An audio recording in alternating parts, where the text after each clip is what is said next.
RCF.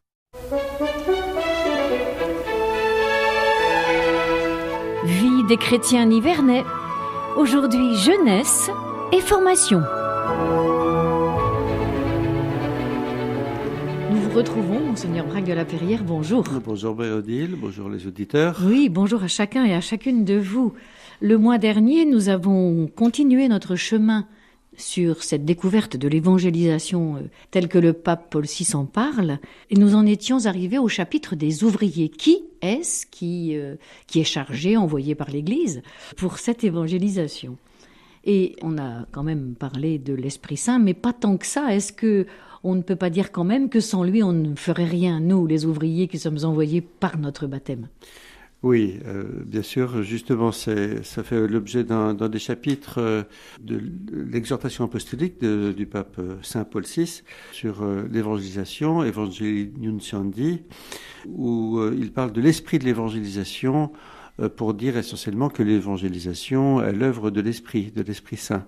Parce que il dit que l'Esprit Saint est l'agent principal de l'évangélisation. Certes, il y a les acteurs que nous sommes, à nos différents niveaux, selon nos charismes et nos ministères, mais l'évangélisation est avant tout l'œuvre de l'Esprit Saint qui a été envoyé à la Pentecôte. C'est ça. C'est à ce moment-là qu'a démarré l'œuvre de l'évangélisation. Et jusque-là, on n'avait que des apôtres timorés dans une pièce où ils avaient peur et ils n'osaient même pas sortir de cette pièce.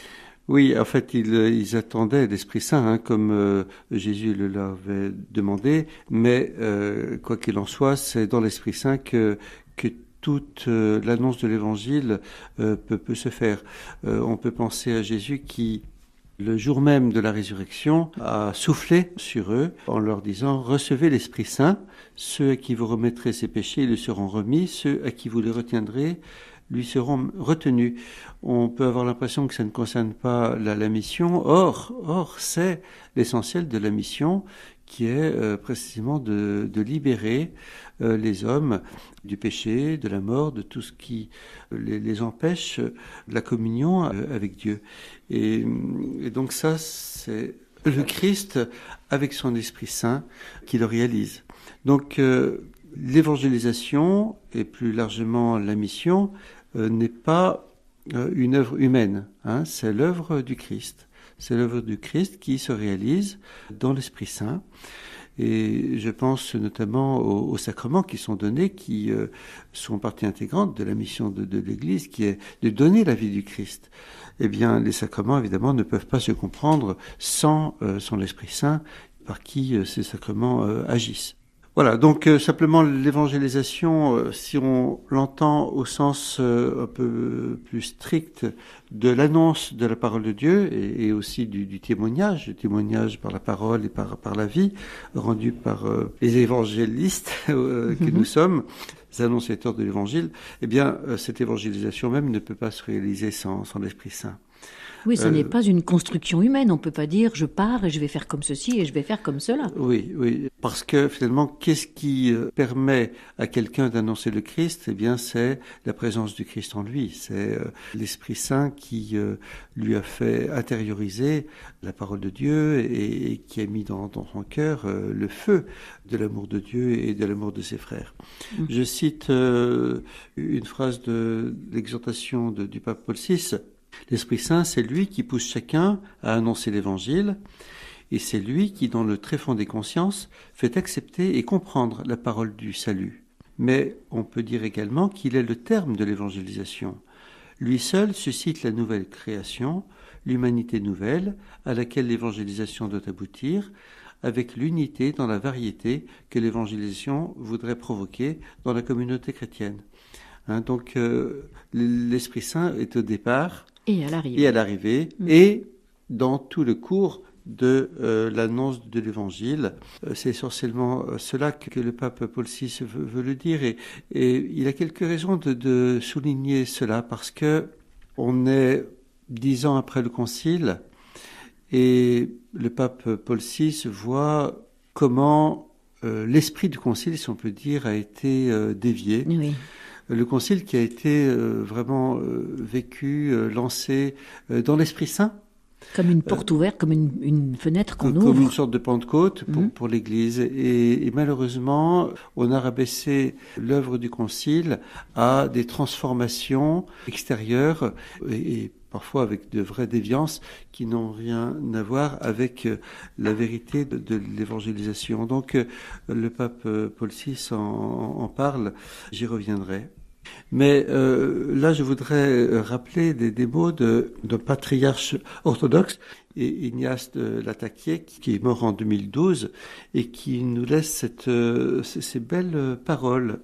Sans l'Esprit Saint, Dieu est loin, le Christ reste dans le passé, l'Évangile est une lettre morte, l'Église une simple organisation, l'autorité une domination, la mission, une propagande, le culte, une évocation, et l'agir chrétien, une morale d'esclave.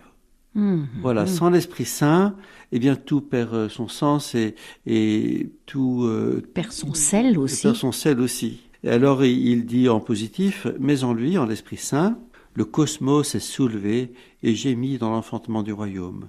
Le Christ ressuscité est là. L'Évangile est puissance de vie, l'Église signifie la communion trinitaire, l'autorité est un service libérateur, la mission est une Pentecôte, la liturgie est mémorial et anticipation, l'agir humain est déifié. Voilà, tout ce qu'il nous dit, ça mériterait de long développement, mais je pense que tout est là dans l'œuvre de l'Esprit Saint, sans lequel effectivement l'Église n'est qu'une construction et finalement on perd la vision de foi aussi bien de l'être de l'Église que de sa mission. Et on perd aussi la dimension d'espérance qui est celle de l'annonce de l'Évangile. On risque d'en faire effectivement une morale, comme il le dit, et qui n'est pas vivifiée par l'espérance et qui ne transforme pas l'être humain en profondeur. Or, l'Esprit Saint, justement, transforme les personnes et peut transformer le monde. Puisque c'est la mission même de l'Église qui est de transformer le monde par l'action de l'Esprit Saint. On a l'impression de quelque chose de sec, s'il n'y a pas l'Esprit Saint qui vient donner la vie là à l'intérieur. Oui, de sec et de mort. Et de mort, finalement, voilà. Oui. Donc, l'Esprit Saint est la vie même du Christ. Le Christ vit totalement de l'Esprit Saint et le disciple du Christ est appelé lui-même à vivre de l'Esprit Saint et à agir dans l'Esprit Saint. Ça demande donc une véritable union des disciples avec le Christ. Et donc toute l'œuvre de l'évangélisation et plus largement même toute la vie chrétienne doit prendre sa source en lui, dans le Christ et dans son esprit. Ce qui veut dire être des êtres de prière, de relation avec Dieu. Oui. Parce que on le voit, donc à l'époque de Paul VI, il y avait ces idéologies avec l'analyse marxiste quand même des choses, même à l'intérieur de l'Église. Là, il y a un risque peut-être autre pour l'évangélisation, à l'intérieur de ce qu'on appelle la nouvelle évangélisation, où les techniques, les initiatives nouvelles peuvent prendre la place du fond des choses.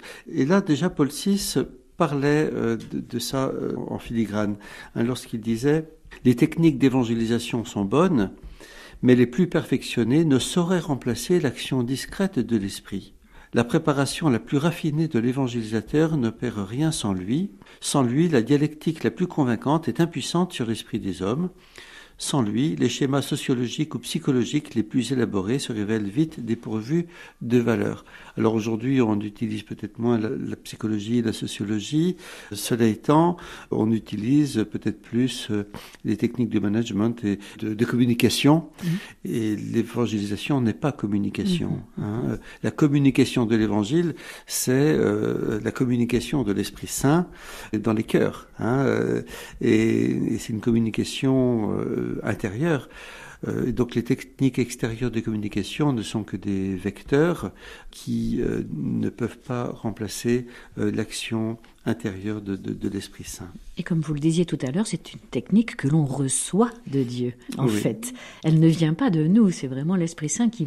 Alors, si j'ose dire, et lorsque je l'ai dit en chair, ça m'a été reproché, j'ai envie de dire que c'est la sainteté finalement qui évangélise. Ce sont les saints qui évangélisent. Pensons au saint curé d'Ars qui, sans aucun moyen, dans sa petite paroisse de 200 habitants, par simplement sa prière et son ouverture sacramentelle, par le sacrement de la pénitence, de l'Eucharistie, a attiré des millions de personnes et a transformé sa paroisse. Donc, on le voit aussi, et Paul VI le disait au début de son exhortation apostolique, le monde contemporain a plus besoin de témoins que de maîtres, ou s'il écoute les maîtres, c'est parce qu'ils sont des témoins. Il y a besoin de témoins, c'est-à-dire de saints.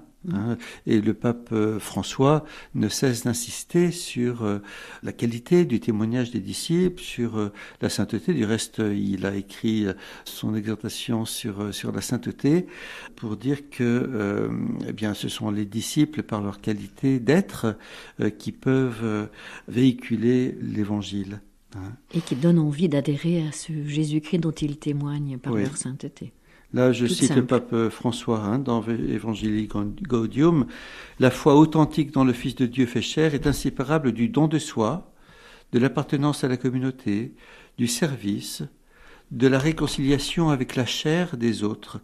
Dans son incarnation, le Fils de Dieu nous a invités à la révolution de la tendresse. Oh, c'est beau.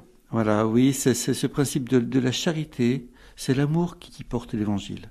On ne peut pas porter l'Évangile sans amour. C'est l'amour qui porte l'Évangile, avec la foi évidemment. Mais la charité des disciples est la condition de l'annonce de l'Évangile.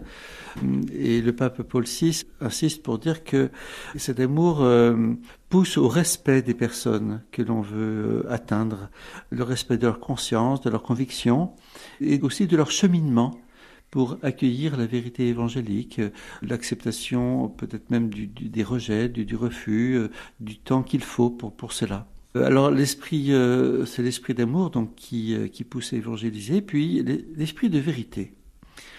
Paul VI nous parle de cette vérité dans laquelle nous devons évangéliser.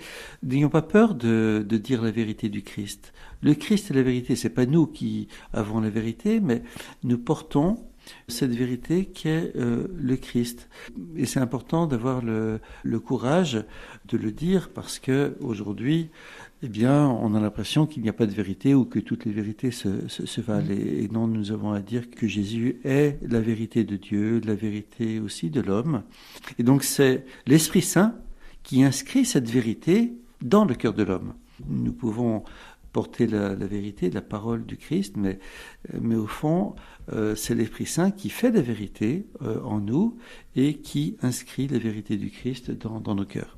Et enfin, on a parlé d'amour, on a parlé de vérité. Le pape Paul VI parle aussi d'unité. Que tout soit un, dit Jésus, pour que le monde croie que tu m'as envoyé. Cette unité à laquelle nous ne pensons guère est essentielle à l'évangélisation et l'unité ne peut se faire que dans l'Esprit Saint. Alors nous pouvons demander à Dieu que, comme le Christ, avec le Christ, que cette unité se réalise dans notre Église, unité dans l'amour, dans la foi, dans l'espérance, pour que l'Évangile atteigne le monde entier. Bout du monde.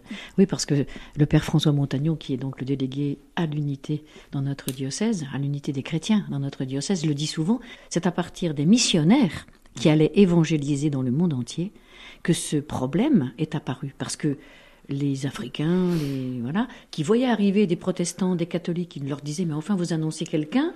le même, qui s'appelle Jésus-Christ, et puis vous n'êtes pas d'accord entre vous. Oui. Et c'est là qu'est apparue la nécessité de cette unité des chrétiens. Oui, et de l'unité aussi entre nous à l'intérieur de nos communautés chrétiennes, parce que nous perdons la possibilité d'annoncer le Christ si nous sommes divisés entre nous, s'il n'y a pas d'amour entre les membres du Christ.